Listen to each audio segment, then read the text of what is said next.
Ok, bienvenue à toi sur cette nouvelle vidéo, nouvelle masterclass sur LinkedIn. Dans cette vidéo, on va voir ensemble comment tu vas pouvoir avoir une communauté engagée sur LinkedIn en 2026. L'objectif, c'est pas d'avoir uniquement une communauté engagée, c'est que cette communauté, elle te rapporte du cash. Mais c'est étroitement lié parce qu'à partir du moment où ta communauté est engagée, ça veut dire qu'elle est prête à payer pour ton service.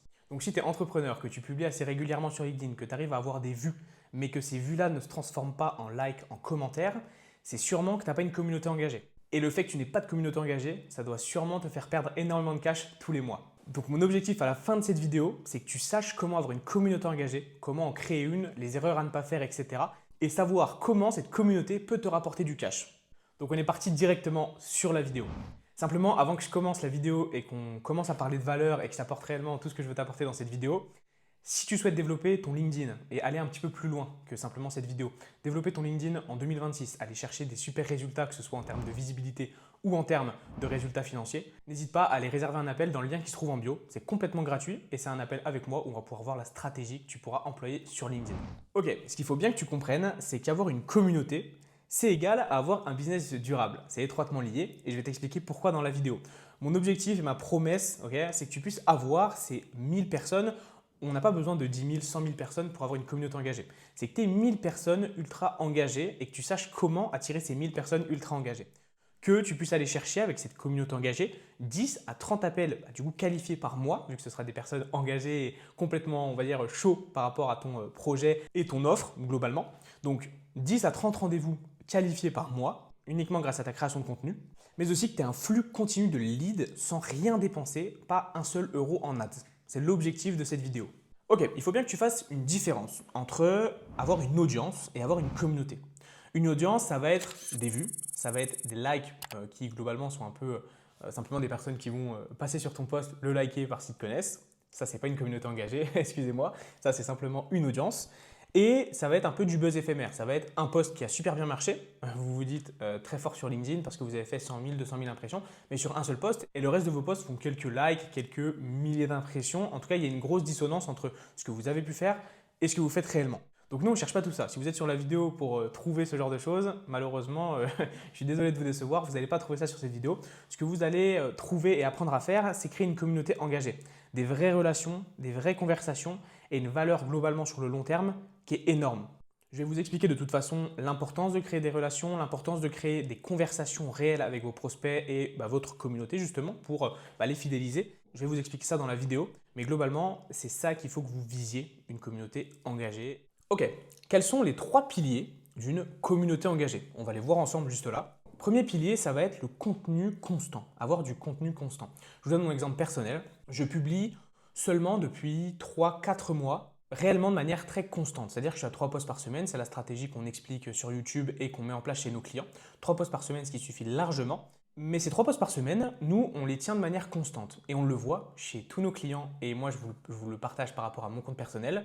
On a été sur une pente montante, et on est toujours sur une pente montante au niveau des impressions. Et surtout, l'engagement explose, parce que les gens continuent de me voir semaine après semaine, lundi, mercredi et vendredi. Et toutes les semaines, c'est la même chose. Toutes les semaines, les gens voient de mes posts, que ce soit de la preuve sociale, que ce soit du storytelling, peu importe, mais les gens me voient sur le feed. Et c'est super important d'être constant dans ce que vous faites. Je l'ai déjà expliqué à plein de reprises dans d'autres vidéos, je pense que vous le savez. Mais finalement, c'est les conseils les plus basiques comme la constance qui, au final, font vraiment la plus grosse des différences. Deuxième pilier, c'est des interactions profondes. Ça, on va voir ensemble. De toute façon, tous les piliers, on va vraiment les décortiquer ensemble. Mais ce qu'il faut que vous compreniez bien, c'est que l'objectif, c'est d'avoir des interactions profondes et non pas simplement des bravo beaux posts. C'est pas ça avoir une communauté engagée et on va voir ensemble comment justement modifier tout ça. Et troisième pilier, c'est la confiance qui va aller avec la preuve. Plus vous allez apporter de preuves, plus vous allez avoir la confiance de cette communauté. Et c'est ça qui crée de l'engagement des personnes qui vont regarder vos posts. Ok, ce qu'il faut que vous compreniez bien, c'est que la qualité battra toujours la quantité dans la création de vos posts. Pourquoi est-ce qu'on est à 3 posts par semaine? Parce que ça nous permet d'avoir assez de matière pour créer des posts très enrichissants, donc des posts très qualitatifs, et d'être constant sur le long terme. Le problème, c'est qu'aujourd'hui, on voit beaucoup de personnes qui font 2 posts par jour, mais qui n'apportent pas tant de valeur en fait finalement sur leurs posts. Pas tous, attention, il y a des personnes que je suis qui apportent énormément de valeur avec 1 à 2 posts, voire des fois 3 posts par jour, mais globalement, ce n'est pas la majorité. En tant que jeune créateur de contenu, priorisez la qualité. Mettez en place une stratégie comme nous on montre pour nos clients qu'on partage sur YouTube à 3 posts par semaine, qui fonctionne très bien avec nous, qui fonctionne très bien avec nos clients, plutôt que partir sur une stratégie à 2 posts par jour et finalement en fait bâcler complètement. Parce que ce qui crée aujourd'hui ce côté communautaire, ça va être la qualité de vos posts, l'authenticité dans les posts, le fait que vous apportiez réellement de la valeur aux gens. Ils vont avoir ce système un peu de réciprocité si vous commencez à leur apporter énormément de valeur à chaque post.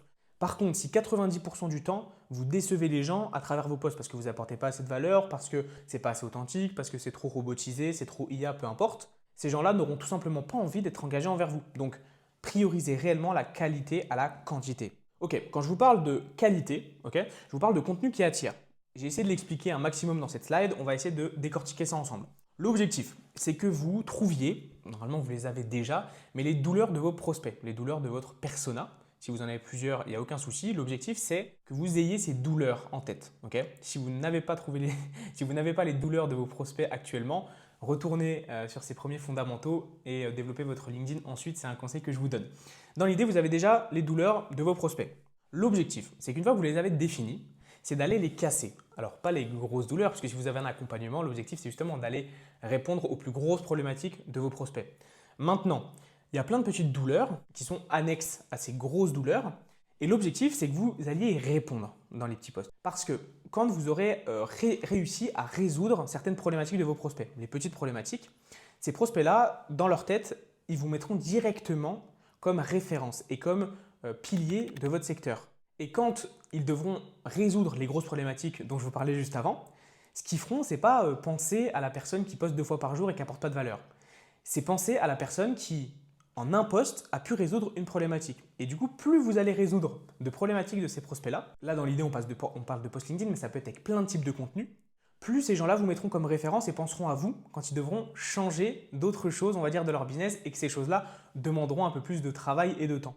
Donc, trouvez les douleurs et ensuite répondez-y en mélangeant du storytelling, donc des posts qui sont beaux à voir, qui donnent envie, on adore l'histoire, on adore les histoires en tant qu'humain, donc du storytelling et de l'expertise pour montrer comment vous avez réussi à résoudre cette problématique chez tel prospect, telle personne.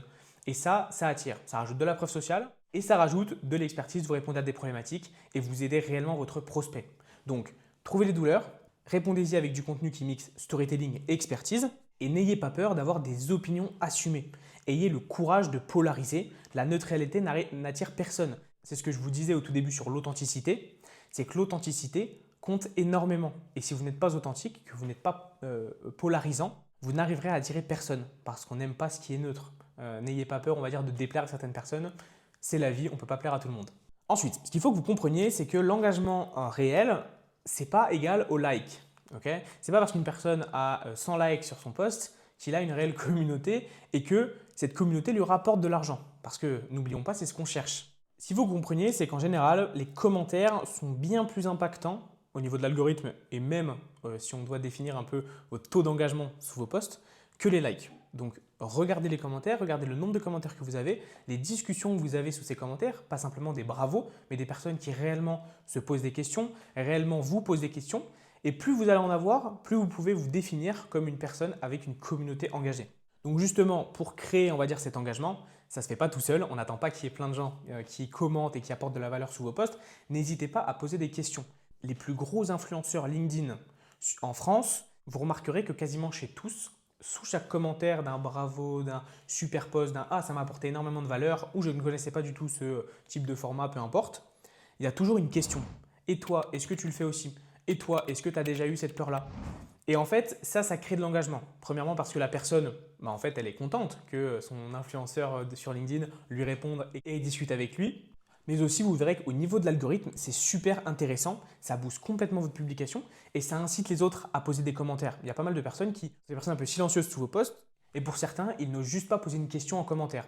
Donc n'hésitez pas à poser des questions et à discuter avec les personnes dans les commentaires pour montrer que vous êtes accessible. Et c'est ça aussi, c'est le fait d'être accessible qui incite les gens à commenter. Et par définition, l'autre et dernier point, c'est répondre sous 24 heures. C'est bien beau de répondre à tous les commentaires, de poser des questions, mais si vous y répondez toutes les 48 heures, 72 heures, ça n'a aucun intérêt. Les gens n'ont pas l'impression d'avoir une relation avec vous. Et ça, c'est très important de le comprendre. Plus vite vous répondez aux gens, plus vite ils se sentent concernés et impactés, on va dire. Ils disent « Ok, j'ai une importance pour cette personne. Elle a sûrement un emploi du temps très chargé, mais elle répond à tous mes commentaires quasiment à la seconde. Moi, dans l'idée, j'essaie de répondre le plus vite possible. » Et ça, en fait, ça crée de l'engagement. Vous regarderez sous mes posts, je n'ai pas énormément de likes. Par contre, j'ai beaucoup de commentaires et beaucoup de personnes qui parlent avec moi, qui discutent. Et ce qui fait que les gens ont envie de parler avec moi, c'est que je suis assez disponible et que je suis disponible très rapidement. Ce qu'il faut que vous fassiez, c'est, comme je vous l'ai dit dans l'intro, créer des conversations. Les gens ont envie de discuter avec vous, simplement ils n'osent pas pour la plupart. Donc n'hésitez pas à, on va voir un peu les piliers pour créer de la conversation, mais que ce soit pour booster votre algorithme ou pour booster votre engagement, c'est bénéfique de créer des conversations. Donc faites-le, c'est super important. Donc pour booster cette partie-là et créer des conversations, n'hésitez pas à mettre en place des hooks conversationnels.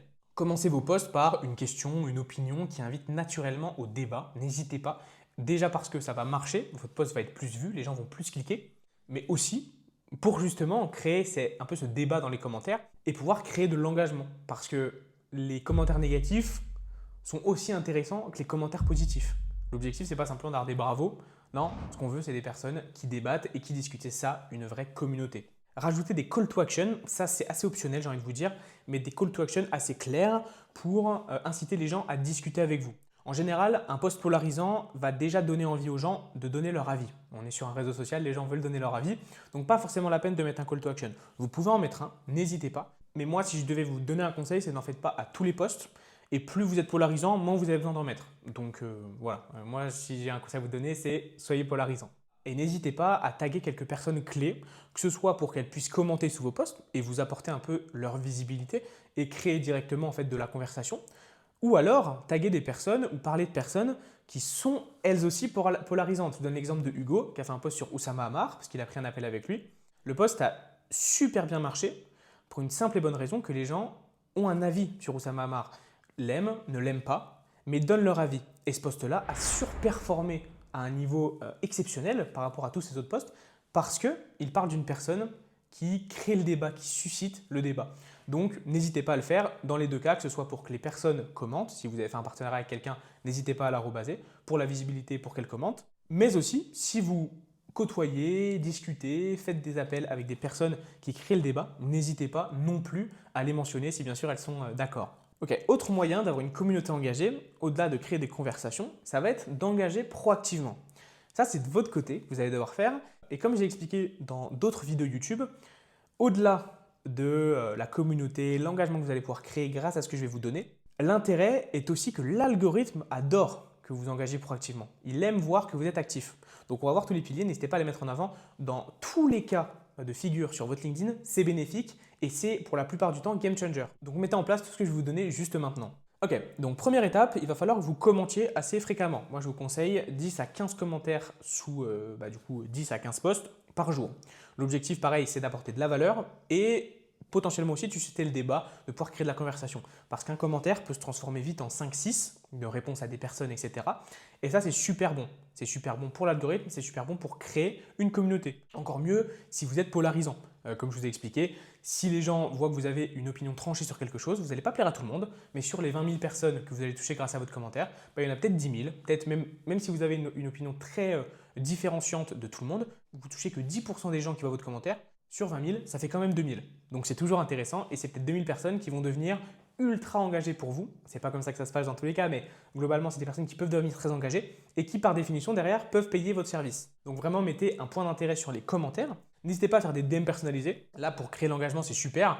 L'objectif, c'est pas simplement de faire de la prospection. Okay. N'hésitez pas à créer de la conversation et de l'engagement à travers des messages. Vous avez vu un post super intéressant. N'hésitez pas juste à le signifier sans que ça soit de la prospection. La personne va au début se demander si c'est de la prospection. N'hésitez pas à quand même lui envoyer le message. Vous allez discuter 2-3 échanges sans parler business, forcément sans parler de votre offre ou quoi que ce soit, et repartir ensuite, bonne journée. Et cette personne va se dire, ok, il n'est pas là du tout uniquement pour me prospecter. Et c'est là où ça crée tout l'intérêt de l'autre personne pour recommenter vos posts, reliker, s'intéresser de plus en plus à ce que vous faites, parce qu'il se dit, ok, il n'est pas là uniquement pour le business, il est là aussi pour créer des relations. Et les gens adorent ça. Donc, n'hésitez pas à faire des DM personnalisés. Et n'hésitez pas, comme je l'ai mis ici, hashtag niche ciblée, suivez et interagissez des hashtags spécifiques, donc des personnes, des thèmes spécifiques utilisés par votre client et cible idéale. N'hésitez pas à commenter, c'est bien de commenter, mais n'hésitez pas à commenter aussi sous des posts qui sont soit destinés à votre cible, soit faits par votre cible, pour qu'en fait les gens qui globalement voient votre commentaire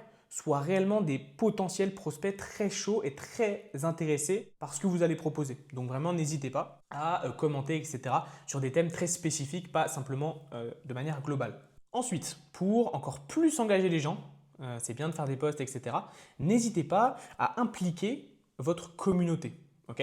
Ce que j'explique par là, c'est que n'hésitez pas à faire comme je l'ai mis ici, faites de vos abonnés des acteurs, pas des spectateurs. N'hésitez pas à faire des sondages ciblés, demandez les avis de vos futurs contenus, produits, peu importe, simplement des choses que vous vous demandez pour votre vie, des choix que vous voulez faire. N'hésitez pas à impliquer les gens dans ces choix-là. Les gens vont se sentir bien plus investis ensuite à se dire « Ok, j'ai pu l'aider un petit peu, même si vous avez déjà fait votre choix, peu importe, ça engage la communauté et ça c'est super intéressant. » N'hésitez pas à faire des témoignages vidéo, à demander des témoignages vidéo. Les gens, pareil, vont se sentir bien plus connectés à un témoignage vidéo d'une personne qui explique que vos services ont été bien, plutôt que simplement pas de témoignage ou plutôt qu'un témoignage écrit. En général, les témoignages vidéo parlent beaucoup mieux et engagent beaucoup plus les gens parce que c'est compliqué de fake un témoignage vidéo. C'est possible, attention, mais c'est compliqué de mentir sur un témoignage vidéo. Donc n'hésitez pas à en faire, ça engage énormément les gens. Et ensuite, encore dans cette idée d'impliquer la communauté, n'hésitez pas à faire des co-créations de contenu. Ça va être d'inviter vos membres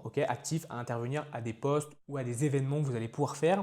Vous montrez à la communauté que ce n'est pas simplement une communauté ou des gens qui likent leurs posts, mais que vous considérez ces personnes-là comme des acteurs actifs de votre vie et de votre business de manière plus globale. Ok, petit aparté, si jamais tu es toujours là sur la vidéo, c'est que la vidéo te plaît et j'en suis très content. Si elle te donne encore plus envie de développer ton LinkedIn et d'aller chercher justement des résultats, tant bien sur la visibilité que sur du cash collecté grâce à LinkedIn en 2026, c'est quelque chose que tu souhaites réellement, n'hésite pas à aller réserver un appel avec le lien qui se trouve en bio, c'est complètement gratuit et ça te permettra de repartir avec un plan que je t'aurais fait juste pour toi, pas simplement la vidéo YouTube, avec un plan réellement pour toi, réellement accordé à tes objectifs, à tes problématiques, tout ça complètement gratuitement, donc n'hésite pas à aller réserver un appel. On reprend la vidéo. Ok, ce qu'il faut que tu comprennes, c'est que l'authenticité, c'est égal à ton autorité. Et l'autorité que tu vas pouvoir avoir auprès de ta cible et tes prospects. Donc, pour être authentique, comme on fait, en général, c'est assez simple, il faut que tu sois toi-même. Donc, quand tu écris tes posts, est-ce que ça te ressemble ou non? Déjà, c'est une bonne question à te poser. Si jamais tu veux aller un peu plus loin, l'objectif, ce que tu peux faire et les choses que tu peux mettre en place pour ajouter cette authenticité, c'est de partager les coulisses de ton business. Les coulisses, ça va être les points positifs, les échecs, vraiment tout ce qui entoure ton business. C'est ça qui rend authentique. Sur LinkedIn, on voit beaucoup de super réussite, de voyages, de vacances, d'argent généré, mais on voit très peu les échecs. Et chaque entrepreneur a des échecs. Et ce qui va engager la communauté, c'est cool d'avoir des personnes qui disent bravo, etc. Mais ce qui va engager les gens, ce qui va les inciter à commenter, à donner leur avis, à te donner des conseils, c'est quand tu partages aussi des échecs. Et c'est ça qui est super intéressant. Donc comme je te l'ai mis ici, ne montre pas seulement les succès, partage le processus, les luttes et les leçons apprises. Okay. N'hésite pas à prendre une position ou des positions fermes sur certains sujets. Ça, je t'ai déjà expliqué l'intérêt que ça va avoir, mais vraiment, c'est super important d'avoir un avis qui est assez polarisant et d'aller chercher en fait un avis pas fermé, mais un avis très droit sur certains sujets. Ça, c'est très, très, très important. Comme je vous l'ai mis ici, n'ayez pas peur d'exprimer vos valeurs et vos convictions et attirer ceux qui résonnent avec vous. L'objectif, ce n'est pas que vous ayez des personnes qui ne sont pas en accord avec vos principes et vos valeurs de toute façon. Donc, n'hésitez pas à être droit et à ne pas plaire à certaines personnes. Et garder du coup un ton constant. L'objectif, c'est pas que vous changiez d'avis et que vous, sur chaque post, vous ayez un avis différent et des valeurs différentes. Parce que justement, ce qui va créer la communauté, c'est des personnes qui voient plusieurs fois vos posts avec cette valeur-là et se disent « Ok, ce mec-là a les mêmes valeurs que moi » ou « Cette personne-là, cette fille-là, peu importe, a ces mêmes valeurs que moi » et je trouve ça super intéressant, ça m'intéresse parce que moi, je veux travailler avec des personnes uniquement qui ont les mêmes valeurs que moi. Donc voilà, gardez un ton constant et comme de toute façon, une chose vraiment à retenir aussi de la vidéo, c'est la constance et l'importance de la constance. Maintenant que je vous ai expliqué comment avoir une communauté engagée, vous savez qu'il faut publier de manière constante, qu'il faut commenter, qu'il faut créer de l'engagement et des commentaires et des questions sous vos publications, sous les publications d'autres personnes. C'est ça qui crée de l'engagement, d'être authentique, etc. Je vous ai résumé comment l'être, d'accord? Maintenant, une fois qu'on a la communauté engagée, c'est ce que je vous ai expliqué, vous avez plusieurs milliers, dizaines, centaines de milliers de personnes qui voient vos posts et plusieurs centaines, milliers qui sont engagés et qui commentent de manière régulière. Maintenant, la question, c'est comment est-ce qu'on convertit ça en cash? Et c'est une bonne question. Je vais vous expliquer comment avoir une conversion, mettre en place de la conversion sans forcément aller prospecter. Vous pouvez faire une conversion complètement naturelle. Là, je vais vous présenter le funnel qui convertit sans forcer. Vous pouvez mettre en place de la prospection, ça peut très bien marcher. Les personnes engagées, vous pouvez aller les prospecter, des commentaires, etc. Si vous n'êtes pas ouvert à la prospection, vous avez l'impression de paraître trop vendeur, moi, je vous conseille quand même de mettre en place une stratégie de prospection, c'est important. Et ça vous permettra d'aller chercher des résultats. Mais imaginons que vous ne vouliez pas forcément trop forcer, ou que vous voulez aussi avoir une stratégie de conversion et un funnel de conversion uniquement avec votre création de contenu. C'est complètement possible. Ce que vous allez devoir faire, c'est créer des lead magnets ciblés, ok, où vous allez mettre du coup des CTA doux et contextualisés. L'objectif, c'est pas de mettre des CTA pour votre offre sous chaque poste, c'est d'avoir des posts bien définis, qu'on appelle des lead magnets, où vous allez mettre des CTA, où les personnes vont pouvoir commenter pour recevoir une ressource gratuite. C'est ça un lead magnet, c'est des gens qui donnent leurs coordonnées ou globalement une forme d'intérêt et après derrière nous on va pouvoir leur envoyer un message avec des commentaires ou justement sur une page très spécifique où vous allez demander leurs coordonnées. Ça, c'est un lead magnet. Ils vont recevoir ensuite la ressource gratuite que vous proposez, donc quelque chose en général qui répond à une douleur justement de ces prospects-là. Et donc, ce que vous devez faire quand vous avez cette communauté engagée, c'est de créer des posts lead magnet. Donc, vous allez expliquer ce que vous allez apporter à la personne avec la ressource qu'il va pouvoir recevoir. La personne, ça lui donne envie de commenter le mot, de donner ses coordonnées pour recevoir la ressource. Et vous, une fois que vous avez du coup ces coordonnées, que vous lui avez envoyé un message sur LinkedIn, vous pouvez tout simplement continuer la conversation et essayer derrière avec une stratégie de setting de convertir cette personne. Mais ça permet, on va dire, de créer un premier lien et un premier échange par message sans forcément paraître pour un forceur, entre guillemets. Donc voilà, mettre en place des lead magnets, c'est quelque chose qui est super intéressant, qui vous permet d'aller chercher des résultats uniquement avec la création de contenu quasiment, même si vous avez une stratégie de setting à mettre en place. Mais globalement, les gens auront cet effet un peu de réciprocité. Les personnes qui commentent ont globalement de l'intérêt pour ce que vous faites, surtout si vous les voyez souvent sous vos posts. Et comme je vous l'ai mis ici, lancer des conversations privées basées sur l'intérêt réel, sans pitch de vente immédiat. N'hésitez pas à aller faire de la prospection uniquement sur « Ok, j'ai vu que tu avais liké et j'ai vu que ça fait plusieurs semaines que tu likes mes posts, qu'est-ce qui te plaît dans mes posts ?» Et ensuite, tu discutes. Et l'objectif, c'est simplement de discuter. Et si tu vois qu'il y a un intérêt réel à lui apporter de la valeur sur un loom, à lui apporter de la valeur sur un appel, à essayer de l'aider sur une problématique, là, fonce et propose-lui. Si tu ne vois pas d'intérêt, ne propose pas. Sinon, tu parais pour un forceur et je pense que ce n'est pas ce que tu as envie d'être. De toute façon, vois la prospection, vois la vente comme répondre et apporter une solution à une personne qui a une problématique. Et quand on voit ça comme ça, ça nous donne beaucoup plus envie d'aller aider les gens. Donc là maintenant, tu as comment créer une communauté engagée, comment aller la convertir et mettre une stratégie pour la convertir uniquement avec la création de contenu et avec une stratégie de prospection. Les vraies métriques maintenant à prendre en compte pour vraiment voir si tu as une bonne communauté engagée, si tu fais les choses bien entre guillemets et qu'est-ce que tu as à potentiellement modifier et à améliorer. Première métrique, c'est le taux de conversation. Pas le taux de conversion, le taux de conversation. Là, c'est la vraie mesure de l'intérêt suscité par votre contenu. Donc là, vous pouvez le faire très rapidement et simplement.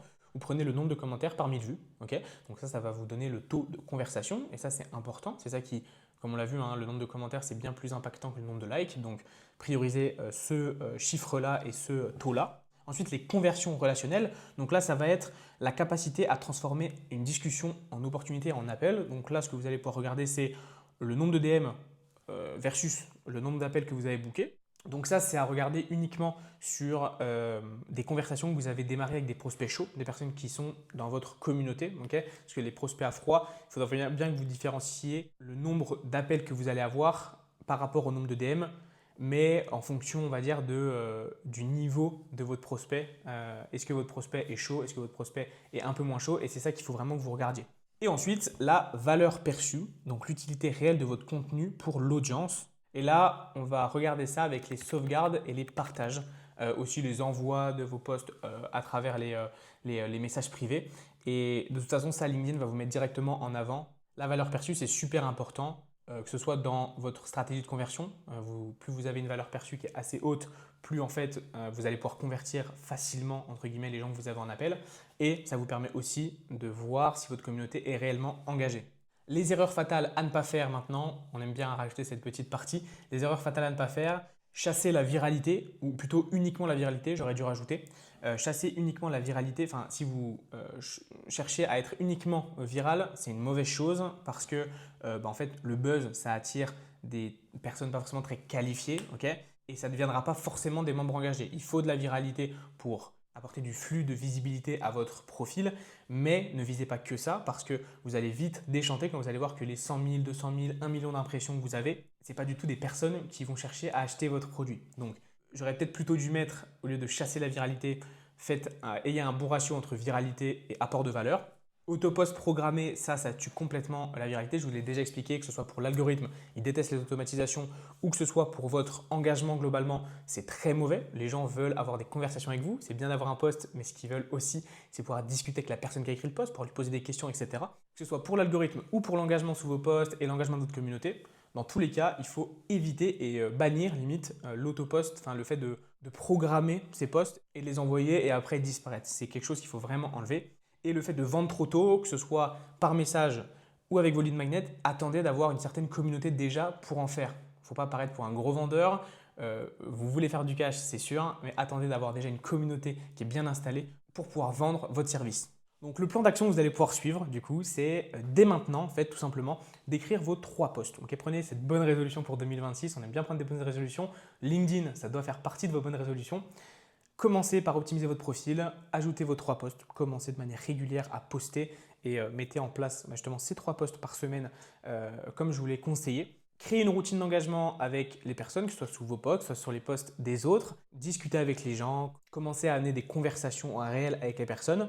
Et à partir du moment où vous avez une bonne structure, que vous avez une bonne communauté, commencez à faire des lead magnets. Que ce soit, moi c'est très simple, hein, les vidéos YouTube font office de lead magnet et c'est très bien parce que ça m'oblige à faire des vidéos YouTube. Ça me pousse à en faire et vous devriez faire pareil. Ça vous permet d'avoir des prospects chauds. Les vidéos YouTube, ça vous permet d'avoir du contenu organique qui reste là et qui continue de, on va dire, vous apporter des vues et potentiellement de l'argent aussi. Et ça vous permet d'engager et de mesurer un peu votre taux d'engagement envers votre cible. Donc voilà, tout un plus d'en faire, mais faites-en uniquement quand vous avez une bonne communauté. Donc là, vous avez toutes les cartes en main. Vous avez comment créer une communauté engagée, comment on mesure, qu'est-ce qui fait une communauté engagée, comment convertir cette communauté engagée. Vous avez toutes les clés en main pour aller chercher des beaux résultats en 2026 grâce à votre LinkedIn. Donc voilà, j'espère que la vidéo vous aura plu, c'est la fin. Si vous êtes encore là, c'est que la vidéo vous a plu, qu'elle vous a apporté de la valeur. Donc je vous invite, surtout pour les personnes qui viennent de terminer la vidéo, à aller réserver un appel dans le lien qui se trouve en bio. Si je vous ai pu vous apporter de la valeur avec cette vidéo, je vais vous en apporter encore plus en appel one-one avec vous. Donc n'hésitez pas, c'est complètement gratuit, mais je vous l'ai déjà dit dans la vidéo. J'espère que la vidéo vous a plu. Je vous invite à potentiellement liker, commenter la vidéo et on se retrouve pour une prochaine masterclass très rapidement.